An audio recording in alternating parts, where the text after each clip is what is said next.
Good morning, everyone, and welcome to Think Future. My name's Calabucas, and once again, we're coming at you live from deep in the heart of Silicon Valley, California. We're talking innovation startups, the future.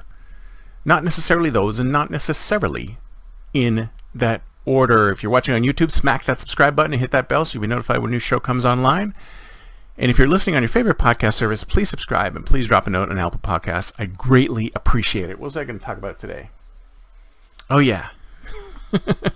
Had a great conversation the other day with I forget who it was, but we were talking about innovation and how to get your company to be more innovative.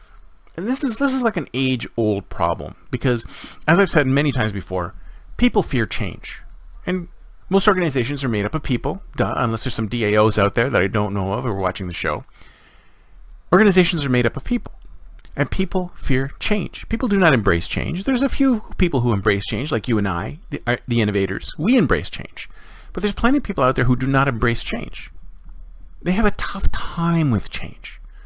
So what do? I mean, you're an innovator. You want change. You want to see change. You want to see disruption occur. You want them to stop. And this is the thing with human beings. They will continue to do something that's horrible as opposed to doing something that's unknown, because it's the devil they know.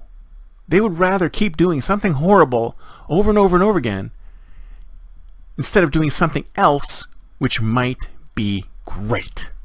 But they don't know about it, then they don't. So that's why they fear change. Whenever you try to introduce any kind of change within any kind of organization, it's the same thing. You always get pushback. You always get pushback. So what do you have to do? Well, you've got to ease them into it.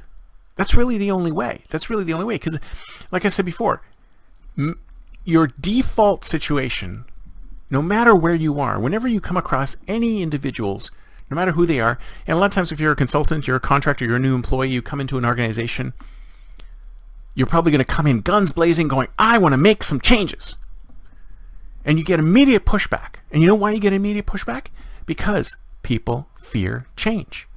Even if they hired you to bring in change, they'll probably say, oh, not that much change. Oh, that's too much change. I can't handle that much change. So you got to push back. They push back on you. You push back. You fall back.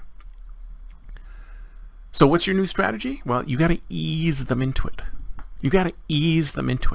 And the thing that I hate the most is that sometimes you have to go after the low-hanging fruit, which is a phrase I absolutely detest, because whenever you hear low-hanging fruit, people always say, let's go for the low-hanging fruit, but then they never go for the high-hanging fruit, the stuff that's really good at the top, because that's where you're going. That's where innovators want you to be. Innovators want you at the top of the tree.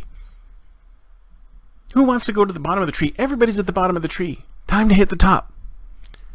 But the only way to do that is to ease people into change. People cannot take change quickly, although I would beg to disagree.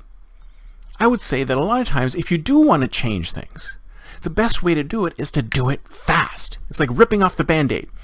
Like, for example, let's say you fear public speaking. Well, if you fear public speaking, what are you going to do? You're going to slowly go to bigger and bigger venues? No, go to some giant venue and speak in front of 5,000 people. Get it over with. It's like what is it called? Kind of therapy psychologists use. Exposure therapy. That's it. When you're afraid of spiders, what are you going to do? You're just gonna see, slowly add spiders to your things so you can slowly get over them. No, you get to let those damn things crawl all over you. We need, as innovators, to embrace change, and we can either do it slowly or we can do it quickly. If we embrace change, we can do it quickly. But for some people, you've got to do it real slow. That's it for me for today. See you next time, and until then, don't forget to think future.